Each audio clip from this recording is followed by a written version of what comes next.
Swayam Prabha. Digital India. Educated India.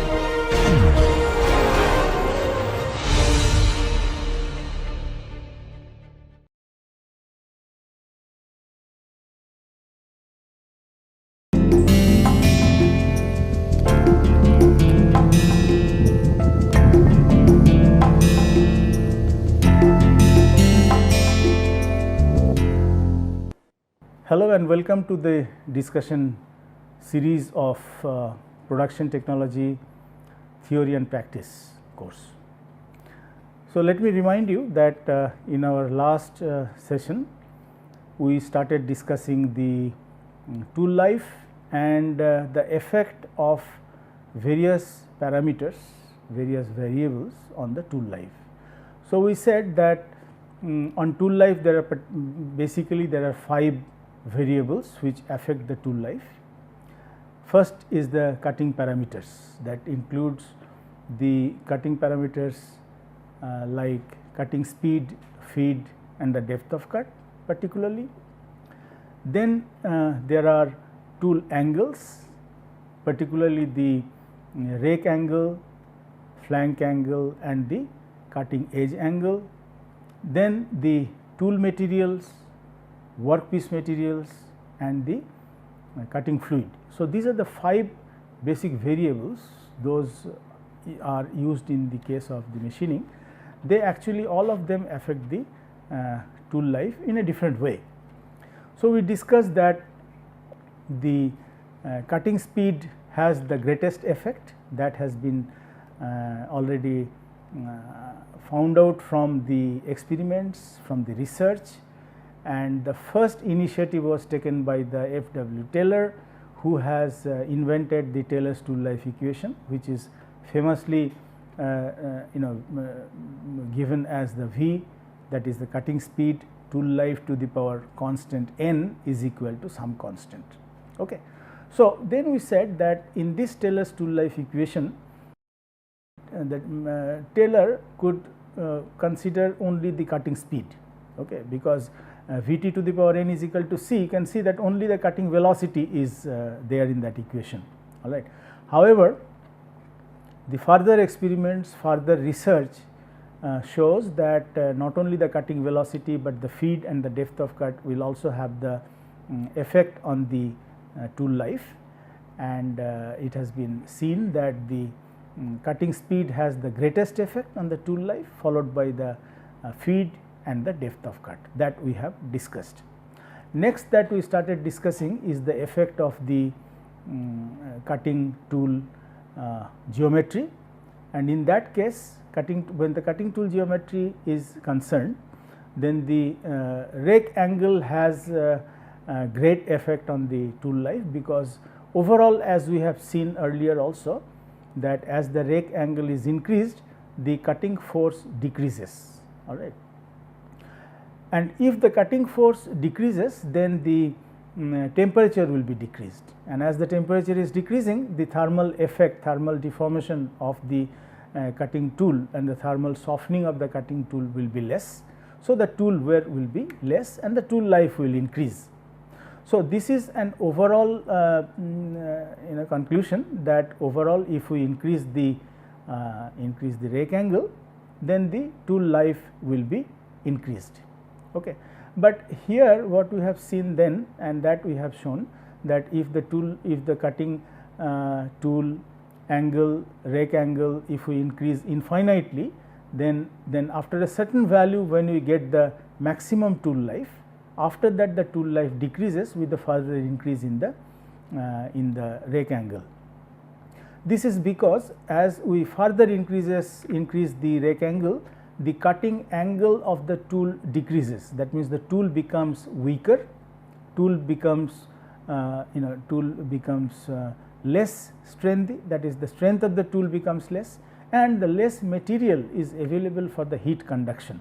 So, the tool becomes mechanically weak, that means it can actually break, okay, and also it can be thermally affected, because the heat is accumulated, and the heat, because of the cutting process that is increasing, that cannot be conducted from the tool, and therefore, the tool wear will be more and the tool life will be less. So, after that, after further increase in the rake angle, the tool life will be decreased. So, these are the things that we have discussed. Also, we said that if the tool material or the workpiece material, particularly we said if the workpiece material has more strength, this optimum value of the rake angle should be low. Okay. Low because the tool has to be fatter, of course. The strength of the tool has to be more for removing the material from the workpiece which has more strength. And then we said about the flank angle, the same thing, that as the flank angle increases, the rubbing between the flank face and the already machined surface will be less. So, therefore, the temperature occurring will be less in the zone, in the cutting zone, and the thermal deformation of the tool will be less. Okay. But again, if we further increase the flank angle after we obtain the maximum tool life, then the tool cutting angle will be again less, tool will be weaker, and the less material will be available for the heat conduction. Then again the tool life decreases. So, therefore, we have a maximum tool life for a certain value of the flank angle as well as the rake angle, which we are calling as the optimum rake angle or optimum flank angle. Now, in case of flank angle, if the feed is more, then we have seen that the optimum angle that we are obtaining for the maximum tool life, that has to be less, because for more feed we need to have again the strength of the tool more, and we have to have the more material for the heat conduction from the tool. So, these are the things that we have discussed. As you can see from here, these are the variables, 5 variables which affect the tool life, and the temperature occurring during the process, during the machining process, is proportional to root over Vc, that has been said. Okay. Then we said that increasing the rake angle reduces, this is the one that I have shown it to you, all right. And then the final conclusion, we said that the higher is the strength of workpiece material, lower is the value of the optimum rake angle, which I said just now. About the flank angle, I have shown it to you that as the flank angle is increasing, then the cutting angle of the tool, which is this, okay, this is decreasing, and the tool becomes weaker, and the material available for the heat conduction will be less. Okay. So, also we said that the optimum value that we are getting for flank angle, this also affects the feed rates, okay, affected by the feed rates. That means, higher is the feed rate, lower is the optimum value. The flank angle therefore should be low if higher feed values are to be used. So, in case of rake angle, we said that is the hardness or the strength of the workpiece material, and in this case for the flank angle we are saying that if the feed is more, then our optimum value of the flank angle should be lower. Okay. So, these are shown in the curves here. So, if you see here that the sigma 1 is more than the sigma 2 than the sigma 3. So, here also this is in the increasing order. Okay. So, sigma 1 is maximum. In that case, the optimum value that we have to get, we will get for the rake angle will be less than the other values of the strength of workpiece material. Similarly, here also this is in the increasing order, that means F1 is more than F2 than more than F3. In this case, this optimum value that we are getting for the maximum tool life, that has to be less than in case of the other values for the other feed rates, which are less than the one that we have discussed here. Okay. So, this much we have discussed. Now, the next that is the tool and the work material. Okay. Now, overall the research has says that the tool material must be at least 35% to 58% harder than the work material. All right. This conclusion has been made by the research by Professor Loladze. Okay. And Loladze is a Russian scientist.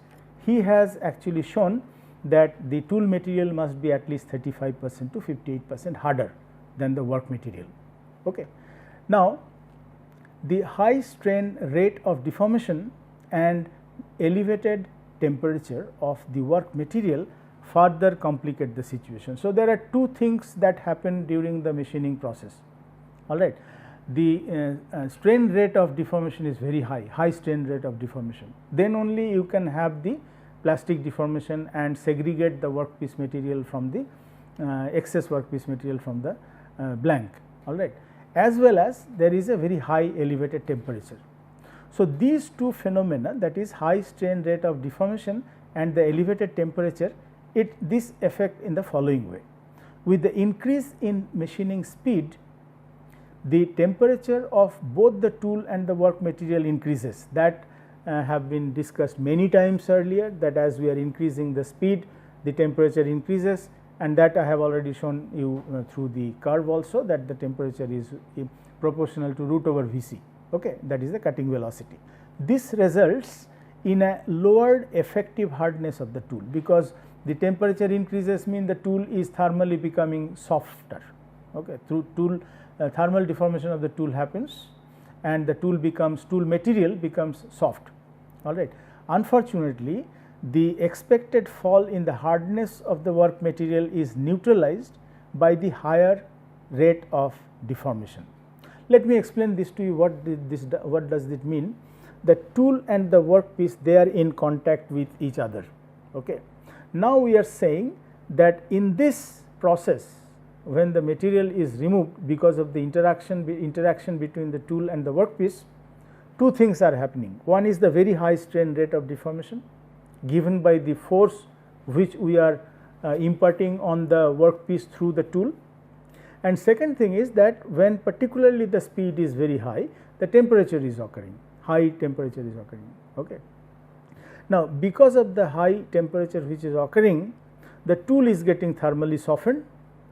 Actually, the same temperature should have gone to the workpiece as well, and the workpiece as well should have been thermally deformed, but what is said is that tool is becoming thermally deformed, okay, thermally softened, but workpiece does not, because the high strain rate of deformation is imparted on the workpiece. Okay. And as you understand that the high strain rate of deformation means the resistance will also be higher. Okay. So, then the strain hardening takes place in the workpiece material, and the workpiece material as if has been given an added hardness, okay, because of the high strain rate of deformation, and therefore, that elevated temperature which was supposed to soften the workpiece material does not do that, because that is compensated by the strain hardening process, by the extra hardness which is imparted on the workpiece because of the high strain rate of deformation, because high strain rate of deformation is imparted to the workpiece, not to the tool. All right. The tool is imparting the high strain rate of deformation to the workpiece. So, the added hardness is or the hardness is additional hardness is added to the workpiece material. This is what happens, and because of that the hardness of the tool has to be more than the workpiece material because of this phenomena. Once again, because of the high strain rate of deformation and because of the elevated temperature. Okay. In general, harder the work material, higher will be the tool wear rate and lower will be the tool life. This is obvious, as the temperature is increasing, then the tool is getting thermally softened and the tool wear is faster, is more, and the tool life is less, tool life decreases. So, this is the entire thing that can be concluded that as the temperature becomes more, so tool life getting less. For cutting fluid, cutting fluids are primarily used for decreasing the cutting temperature, I told you that, okay, and the chip tool interface friction. So, there are two actions of the cutting fluid. One, that is when the cutting fluid is applied, basically the temperature which is occurring in the machining zone, part of it can be taken away. Why I said part of it? Because part of it goes by the chip, because the chip is segregated, chip goes away and chip takes away most of the heat. a large portion of the heat, but still the heat remains, a lot of heat remains in the machining zone, and that can be removed, that should be removed, because otherwise the tool life will be less, that we have seen, and that is done by the cutting fluid. Another action of the cutting fluid is that cutting fluid reduces the friction between the tool and the workpiece, particularly between the chip and the tool in the rake face, okay, because as it is moving along the rake face of the tool, if the friction between the chip and the rake face of the tool is more, then the more temperature will be produced. So, if we can reduce the friction, in that case the temperature also occurring will be less. They also serve to keep the workpiece cool, of course, to avoid the thermal expansion, provide a rust proof layer. Rust proof layer is provided because to the cutting fluid there are different kind of additives. Okay. Those additives, they actually put a layer on the freshly removed workpiece surface. All right. Now, when the workpiece surface is freshly removed, it is prone to the oxygen of the atmosphere, and it can get oxidized. All right, and the rusting can happen actually. So, this is, as you understand, the rusting is bad effect on the surface of the workpiece. It can spoil the workpiece, it can spoil the surface finish and so on. So, that actually gives a coating so that the rusting does not happen on the nascent surface of the workpiece immediately after the fresh layer is removed from the workpiece, and remove the chips from the machining area. So, this is another problem which many times are faced, and I have already discussed this, that removal of chip can be a problem. Otherwise, if the particularly when the ductile material is machined, then the continuous chip will be formed. Okay. And if the chip is not removed from the machining zone, in that case the chip can get entangled with the workpiece, chip can get entangled with the tool, it will rub the already machined surface, it will rub the tool faces, rake face and the flank face, and it can spoil the geometry. Okay. Now, we said about the chip breakers. There are chip breakers which have to be used particularly when the ductile material is machined, because those chips, continuous chips, have to be removed. Okay, but apart from that, the chips can also be removed particularly when they are small chips from the work zone, okay, machining zone, by high speed high speed flow of the cutting fluid. This is also another action of the cutting fluid. Cutting fluids should have high specific heat, so that most of the heat can be large amount of heat can be conducted from the machining zone, and good thermal conductivity, okay, so that the heat is conducted away. A chemical constituent to form weak junctions should have a low viscosity and small molecular size, non-corrosive and inexpensive. Let me explain it to you that why they should have a chemical constituent to form the weaker junction. There are two reasons. Okay. Weaker junction means that the chip which is being formed with a freshly removed surface, it should not have the tendency to get welded to the rake face of the tool or to the tool tip. And if you remember, we said that that causes the built up edge formation. Okay. So, if there is a layer on this, if there is a coating made by the cutting fluid, in that case the built up edge formation can be prevented to a large extent, even if the speed range is that in which the built up edge normally is formed. I will remind you that in case of mild steel and high speed steel as the tool and the mild steel as the workpiece, in that combination of materials, that cutting speed is about 80 to 110 meter per minute. Okay. So, within that range of the speed, cutting speed, the temperature is such that the built up edge forms. All right. Now, when the built up edge is formed, then of course they are getting welded. So, they will get welded only when the two surfaces are nascent surface, okay, because a very thin layer of chip is removed from the chip, a very thin layer of the material is removed from the chip surface as well as from the rake face of the tool. So, they get welded, because they are nascent and they will have the affinity to each other. So, if it is coated, both the surfaces are coated, the rake face and the this thing, but that coating will be by the cutting fluid, and the cutting fluid for that reason should have some chemical constituent, so that the coating can be made. And another purpose I just now explained it to you, that is to resist the corrosion. Okay. So, it will not be corroded, and then it should have the low viscosity and small molecular size, so that the cutting fluid can penetrate easily to the machining zone, because cutting process happens at a high speed. So, there should be enough time for the cutting fluid to react to the surfaces which are being machined, or the freshly removed surface of the workpiece. Okay. So, therefore, they should have the cutting fluid should have the low viscosity, so that it can flow easily and flow to the up to the tool tip, because at the tool tip the temperature is maximum. So, the cutting fluid should reach there, so that it could be cooled down, all right. And small molecular size for the same matter, for the same reason. It should be non-corrosive and inexpensive. The cutting fluid itself should not corrode the workpiece, and of course, it is easily available, because as you know that the cutting fluid is flown to the working zone in a very large quantity. Okay. At a very high speed, the coolant is ineffective.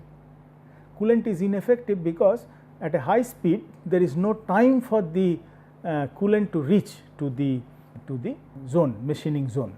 And if you see, probably it is not given here, if you see that, suppose we have, if we draw the curve between, let us say okay, and mu. So, here is the cutting velocity, let us say. So, here what happens is, what I mean to say is, let us not come into that, because this will be too big a discussion. Overall, what I am saying is that at very high speed, the mu cannot be reduced to that extent what is desired for the from what is desired from the coolant. Okay. Similarly, the cutting force cannot be reduced to that extent when it is this thing. Okay. Overall, what I said is, let me finish then this, that if it is for example, mu, coefficient of friction, and let us say this is the force, all right. So, if it is dry cutting and this is the cutting velocity, okay. If it is wet cutting and this is the dry, this is also, let us say, dry, and this is wet. Okay. Here are the curves in one word. We are not going into more details of this discussion. So, through this I wanted to show you that when the cutting fluid is used, overall the force is reduced.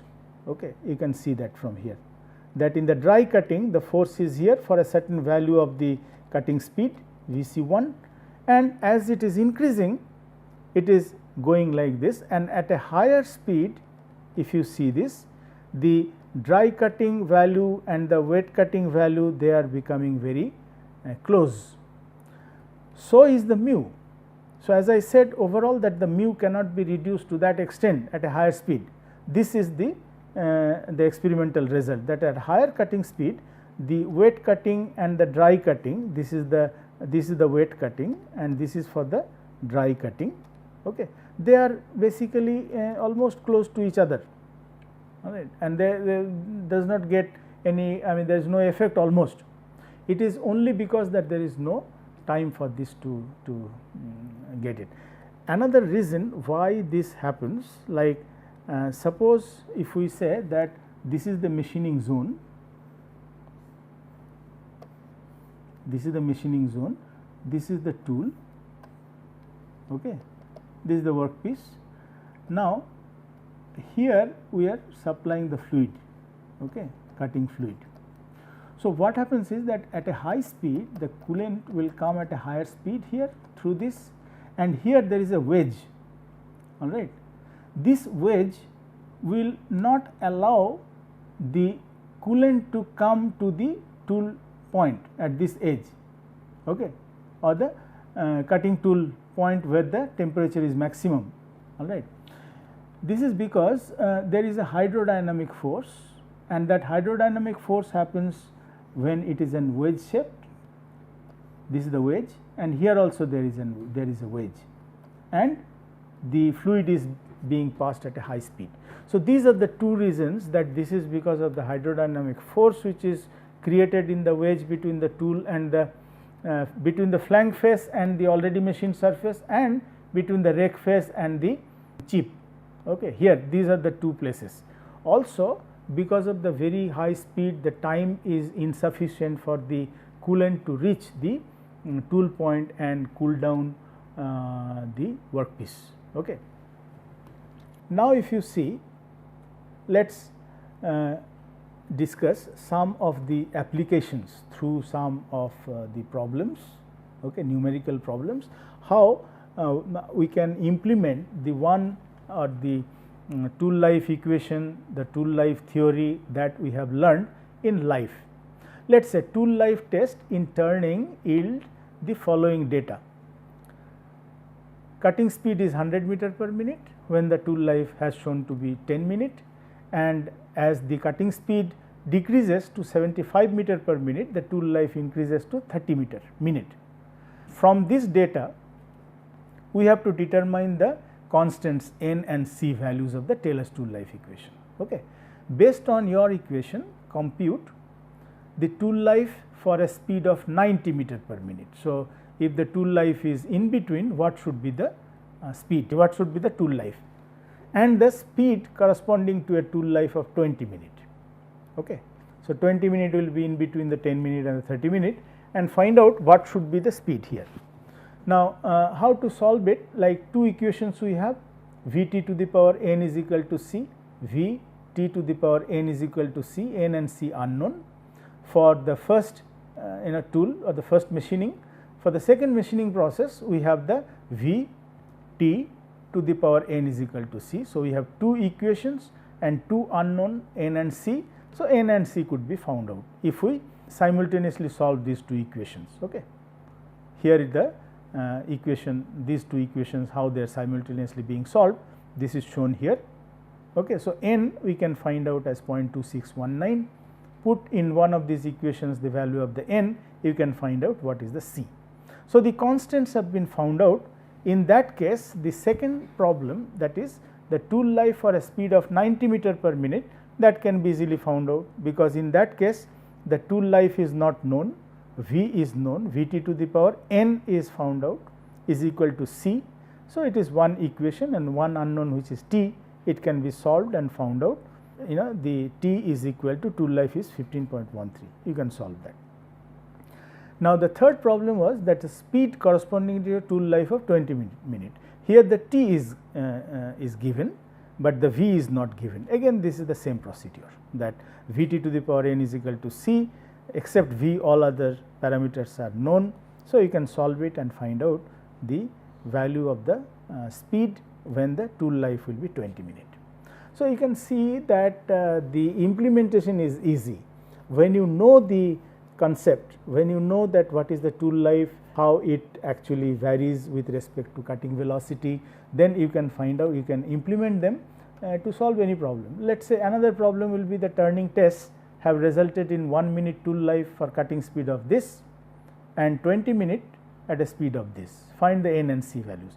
So, probably these two are similar, that for data 1 t is given, then c is this, here the c is given. So, c have to be taken in meter per minute, it is given as meter per second. So, you have to take it as meter per minute, and for data 2 also v is given. So, v has to be taken in meter per minute. Okay. So, you can find out what is the value of n from here using again the Taylor's tool life equation. Okay. And from here the constant n can be found out, and here in the b project how long the tool would last at speed of 1 meter per second. 1 meter per second is 60 meter per minute. T has to be found out, one equation, t is unknown, you can find out the t. All right. So, similarly, in a production turning operation, the work part is 125 millimeter in diameter and 300 millimeter long. So, here physical parameters are given, that is what is the diameter of the workpiece, what is the length of the workpiece. Okay. Then the feed rate is given as 0.225 millimeter per revolution for the operation. If the cutting speed is 3 meter per second, the tool must be changed every 5 work parts. But if cutting speed is 2 meter per second, the tool can be used to produce 25 pieces between the tool changes. So, you have to understand that how the tool life can be measured or tool life can be calculated from this data. Here, look here, this is different from the other problems, like here what is given is that cutting speed is given, the tool must be changed for 5 work parts. So, the life is not given, but 5 work parts can be machined, all right, and so on. Determine the Taylor's tool life equation for this job, that is N and C have to be found out. Now, the T, this is the tool life, this is given by pi d n, okay, by this. So, you can find out easily what is the T m, that is the machining time. Okay. Machining time is this. So, the tool life, that is 5 work parts, you can you have to change the tool after each 5 work parts. So, 5 into this machining time will be this 14.54 minute, which is the tool life. So, you find out the machining time, okay, and machining time I have already discussed it with you, you remember, that is the L by Fn, isn't it. So, that is what we are doing here, and from here you can the number of passes, let us say 1, we are taking as into n, but n is the number of passes, this we have taken as 1. So, this is L, and here pi d n is taken because n is taken as the Vc, pi d n, and n is equal to Vc by pi d, right. So, therefore, the T m can be taken as pi d L divided by F and the Vc. Okay. We have put this value of the n in here, and this will be pi d L divided by Vc and the F. So, this is shown here, this is the one. From here you can find out what is the time taken for machining, that is the machining time. Then the machining time is this. So, 5 parts can be machined, all right. So, that you can, after which you have to change the tool. So, that takes the tool life as 14.54 minute. So, that solves the first part. Then you have the second condition, okay, and from the second condition, the similar way you find out the machining time, and then tool must be changed 25 after 25 pieces. So, 25 into this time is the tool life, and then you have this equation. Okay. So, in one case it is 3 meter per second, which is this, and in second case it is this. So, you can find out what is the V t to the power n is equal to c in first case, in the second case V t to the power n is equal to c. In both cases V and t are different, we found out from here, from these conditions, okay, that if the cutting speed is 3, then tool must be changed after 5 work parts, and the second equation is if cutting speed is 2 meter per second, then the tool must be producing 25 pieces. From here we can get these 2 equations, okay, and 2 equations, 2 unknown n and c, you can solve like we have seen it earlier, and we can find out the value of the n and the value of the c. So, therefore, the tool life equation has been asked. So, V t to the power 0.2012 is equal to 308.43. Okay. So, this is the tool life equation, this is the answer. So, you can see that these are also not so difficult, and by understanding the problem, by understanding the first of all you have to understand what is asked here, all right, and then you have to scrupulously apply the theory that you have learned, that is the tool life equation, and from the tool life equation you can actually solve the problem. Okay. So, now here if you see this in this slide, here is a complete pictorial view of a lathe machine. In the lathe machine, that we will see in the lab also in details how these machines work. Here is the headstock, all right. In the headstock we have the basically the gear train, okay, and the gear train provides the rotation to the spindle, and the spindle, on the spindle there is a chuck to mount the workpiece. So, the chuck can be 3-jaw chuck or it can be 4-jaw chuck, that we will explain in details later in the lab. Apart from that, there is a tailstock, and this tailstock assembly has the tailstock quill, okay, and in the quill we have the dead center.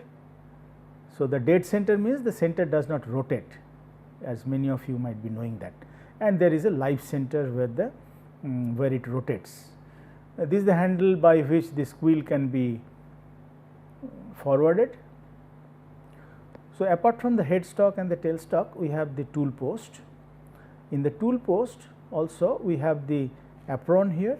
So, this apron moves on the lead screw, this is the lead screw, all right, and through this also the feed rod goes in, which supports the apron when the feed is given, all right. Now, here if you see that these are the selector for the speed. By selecting this or by rotating that, you can have a particular combination of the gears in mesh, so that you can have a different kind of transmission ratio and the different RPM given to the spindle of the machine. This is the feed box. So, inside the feed box we have the feed selector, okay, what kind of feed we are willing to supply, and this is the clutch. So, when this clutch is on, so then the feed is given, okay, feed is on. This is another clutch for the feed. So, this we have seen. Now, this is the longitudinal and the transverse feed control, these are made by here. So, these are the handles, either you rotate this so that you can have the apron moving along with the tool post towards the headstock or towards the tailstock, and by rotating this you can actually give a cross feed. Cross feed is given as you understand that this is for the facing operation, all right. So, this is the cross slide for that, okay, and on the lathe bed, all right, we have the these are the ways, guide ways on which the apron, the tool post moves on the lead screw. So, this is the lathe bed, all right. So, this is overall many of you must be familiar with, this is the lathe machine, and these are the details of the lathe machine, and here are the different kind of surfaces that can be made in the lathe machine, using the lathe machine. I told you about the cross feed. So, this is the cross feed that is given here along this, all right, and particularly here what is given here is the tool, okay. Look at the tool, how the tool can be moved along the direction which is perpendicular to the axis of the workpiece, okay. If the feed is given initially, if you remember, I told you that if the feed is given not parallel to the workpiece axis, then a taper surface is formed. So, the feed is given, you see, at an angle inclined to the axis of the workpiece. Axis of the workpiece will be here, okay. And if it is a cylindrical job, then the 3-jaw chuck is used, so that 3-jaw chuck can self center this this kind of a cylindrical workpiece.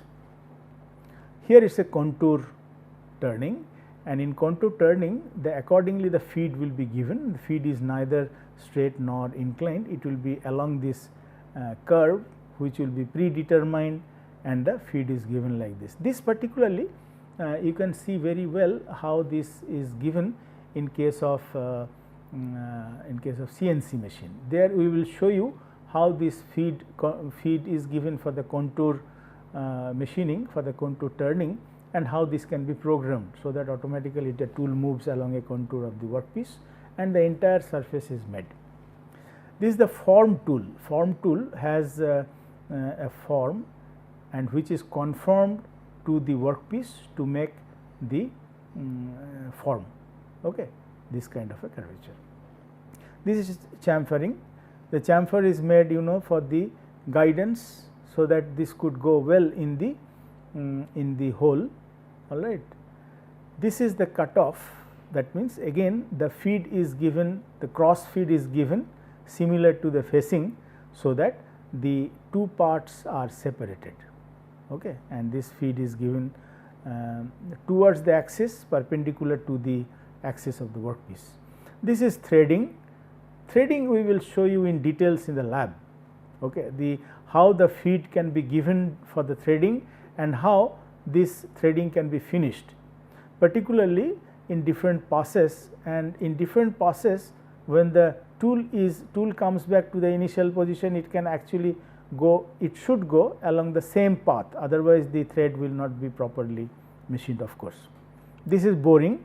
This is done for getting the internal hole, and the internal hole to enlarge the diameter, particularly to enlarge the diameter of the internal hole. So, this diameter of the internal hole was existing, let us say it was obtained by drilling, okay, and this can be enlarged to this diameter by a tool which is called the boring tool, and this also can be done by in the turning lathe. So, all these operations are performed on the turning lathe that we have already seen here. Okay. So, drilling also can be done. In case of boring and drilling in the turning, boring tool and the drill are fixed here, okay, at the tailstock, and they do not rotate. That is the difference between the drilling machine and the drilling of a hole in the turning. So, in that case the job will be rotated, job will be fixed here, and in the tailstock the tool is the drill or the boring tool. The boring tool is, of course, boring tool is fixed in the tool post, and the drill is fixed in the tailstock. Okay. So, hole can be drilled and that hole can be enlarged by the boring tool. Okay. Knurling can be made. So, this is the knurled surface. Knurling can be made by a special tool which is called the knurling tool, and this also will show you in the lab in more details. So, you can see that with the help of different kind of relative movements between the tool and the workpiece, different kind of surfaces are formed. Okay. So, in each of them the relative movement between the tool and the workpiece is different. So, to form the facing operation, make the facing operation, to form the taper surface, contour surface, formed surface, and so on. Okay. Here you can see the methods of holding the workpiece in a lathe. Right. Here this is the holding between the centers. This also we will demonstrate you later. This is the center in the tailstock, and this is the other side which is held on the another center on the headstock, and the rotation is given by a dog carrier. Okay. Here is the dog plate, and this is called the dog and the dog carrier. This is the carrier dog plate which is fixed here with the workpiece, and the rotation is given from the chuck. As the chuck rotates, this is inserted in that groove, and therefore, this dog plate will rotate along with the workpiece because it is fixed here, and this is supported by the center, okay, and the other center, as I said, at the headstock side. This is the chuck, and this chuck, if it is 3-jaw chuck, so this is the self-centered. There could be a 4-jaw chuck also, and the 4-jaw chuck is not self-centered, where the cylindrical jobs are not mounted, not clamped, but for the 3-jaw chuck, since it is a self-centered, so center of the workpiece has to be exactly coaxial with the center of the spindle. Okay. So, for that purpose the 3-jaw chuck, which is adjustable to clamp the work, is used.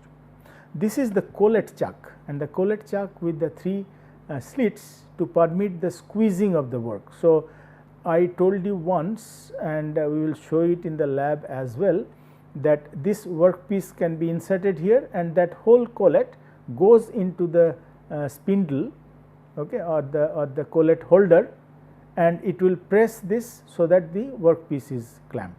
So, this is very similar to the clutch pencil. You must be having that mechanical pencil, okay, which is a clutch pencil, and you move that head, and the lid or the pencil lid will come out from this collet. So, that is also collet, and this principle is the same as in here, that is a collet chuck.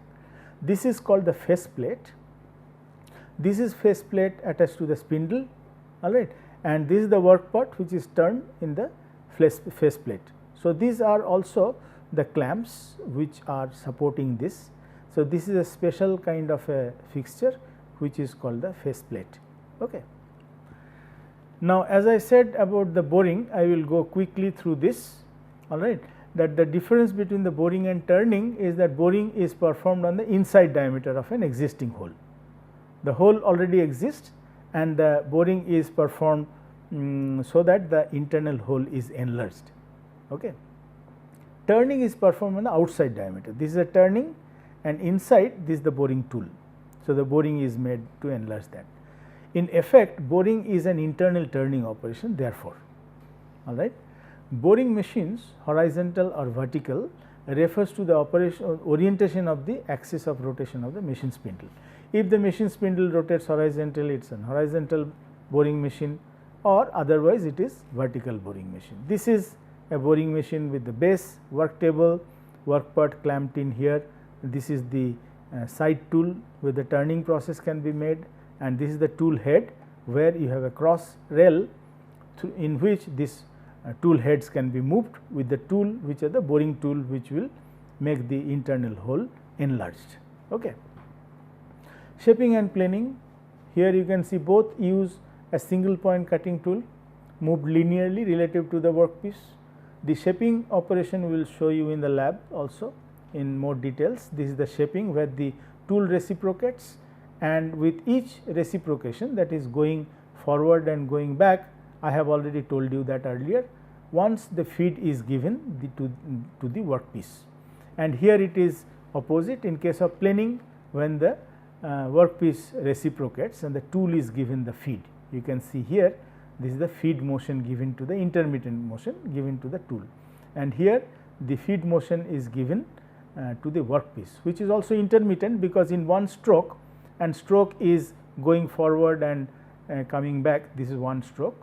During one stroke, the feed motion is given along the perpendicular to the motion of the tool direction. Same in here, the feed is given perpendicular to the direction of the workpiece, because here the workpiece reciprocates, here the tool reciprocates. A straight flat surface is created in both operations. This is the new workpiece, new work surface, all right. Interrupted cutting, because this one stroke, after the one stroke it will move and then again cut. Subjects tool to impact loading when entering the workpiece, because each time it is entering the workpiece, okay, in case of shaping or in case of planing, there is an impact loading, and therefore, here what happens is the tool has to be stronger, and any brittle tool that is used here, brittle material that is used, that may actually not withstand this kind of a impact loading. Okay. Low cutting speeds due to start and stop motion. Cutting speed normally used is lower. Shaping and planing machines are like this. This is the shaping machine where the tool reciprocates, and this is the planing machine where the workpiece is longer than in case of shaping machine, and the workpiece reciprocates. This is the base, all right. This is the work table on which the workpiece is mounted. This is the cross slide, cross rail, and this is the tool head. Similarly, here also this is the tool head, and this ram reciprocates with the tool, and the tool, when it is going back, it will actually not remove the material. So, therefore, going back is at a higher speed, I mentioned it earlier. Okay. And cross rail is used to give the feed to the workpiece after each stroke of the tool. Components of a shaper and planer, I mean, you can make this kind of a surface. These are the components that can be fabricated in shaping and planing. So, these are the dovetails, internal dovetails that I told you that can be machined by a shaping machine easily. These machines are, these kind of slots are used in the milling machine table, Okay. Here for clamping the tooling, the fixture or the workpiece on the table of the machine tool, that is the milling machine. This kind of a V shape can also be cut within this inclined surface can be machined using the shaping or the planing operation. Drilling, here is the here are the details of a drill. Okay. So, starting from the shank, this is the shank where the drill is held in the drill chuck. So, this is the drill axis and this surface is the Morse taper surface. Okay. This has a taper and this taper is of particular type, and this surface is called this taper is called the Morse taper. This is the tang, and this tang is for removing the drill from the drill chuck. Okay. How to remove that we will show you in the lab further. So, here we have the flute, this is a spiral, and this goes all along the body of the drill, that is, and through this the chips can be removed, chips are removed, and also through this the cutting fluid can be actually passed to the zone, machining zone. Here if you understand that when the drilling is made, it is enclosed, okay, whereas in case of turning the chips are coming out easily because it is in the open, all right. But in case of drilling, the drill goes inside the workpiece, and as the drill is made, I mean drilling as the hole is made, the drill penetrates to a certain depth, then it is enclosed. So, it is very difficult for the chip to come out. Therefore, this kind of a flute is given so that the chip can come out through this flute. There is an helix angle here. This angle with respect to the axis of the drill is called the helix angle. This is the body of the drill. Okay. This is the lead of helix, and this is the body clearance. Body clearance is that when the diameter is different from here to here, all right, a little bit, so that the drill can be guided and drill can be penetrated easily to the workpiece. Okay. And here at the geometrical parameters, this is the, if you look at the drill from this side, this will be visible. This is the drill, again the same thing here, and this angle is the point angle. This is the point angle, like in case of the tool, turning point tool, we have shown you that that is the cutting angle. So, this is equivalent to the point angle here, all right. This is the lip, this is the lip, one lip here and one lip here. From here to here, this is called the distance is called the point, and therefore, this is called the point angle. Okay. This is the point angle. Lip length is here, this is the tool diameter from here to here, and this portion is called the land. This is the web or the core thickness, all right. Body diameter or the body clearance is here, and in the other view, here you can see that this is the chisel edge. Chisel edge is here actually. So, this is the nominal relief angle in the lip and in the face, which is the rake face.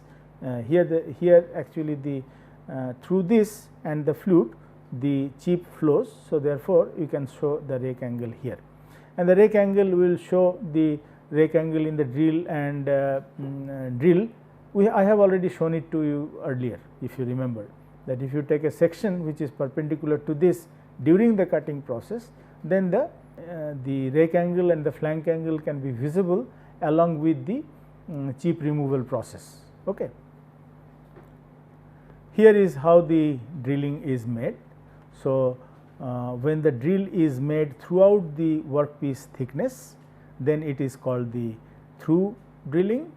Okay. Here is the point angle, this is the diameter of the drill, and if it is drilled up to a certain depth, this is the hole depth, this is called the blind hole. That means, it does not go all through the width of the workpiece. Okay. Now, here one thing that you notice, that any drilled hole, suppose this is the hole which has been already drilled, it will always have an impression of the drill end, obviously, all right. Although this is not required, suppose you drill the hole, okay, tap the drilled hole, make an internal thread, and then you pass a bolt through this. So, bolt will be up to this, and this much is not required, but you cannot help because this is the impression of the drill which will remain here. But in case of through hole, of course, it will not come because it goes out. Here is what I was telling you about the reaming. So, the reaming process is done after the hole is drilled. So, to increase the surface finish of the hole, because after the drilling, drill always will have the vibration, drilling machine will be having the vibration, and normally the drilling operation is the rough operation, because the entire material is to be removed, okay, and there was no hole, the entire hole is made. But in case of reaming, the hole is already there, and since after the drilling the hole diameter is not perfect, not to the desired diameter, and the surface finish is not according to the drawing. So, the reaming is done, so that a very small layer of material is removed, thin layer of material is removed, and material removal is not the basic purpose of the reaming, but basically it is the increase in the surface finish that is required. And therefore, when the reaming is reamer, this is called the reamer. So, when the reamer is selected, reamers always will have the even number of teeth, okay, even number of teeth, these are the teeth. This is because you have to get the diameter of the reamer properly measured, and if it is not even number, in that case the vernier caliper may not sit well, I mean, to find out the exact diameter, because that is measured so that the exact diameter of the hole can be obtained. This operation is called the tapping operation to make the thread, internal thread, all right. And here you can see that this is given as the, I mean, this process is called the counter boring. Counter boring is when we have the two holes of, I mean, internal hole with two different diameters. See, this hole is made, and after that what you will actually have is the hole here, it is a bigger one, and this is the smaller one, all right. So, this is the workpiece, and this is the hole that is made, this is called the counter boring. So, the process is called the counter boring.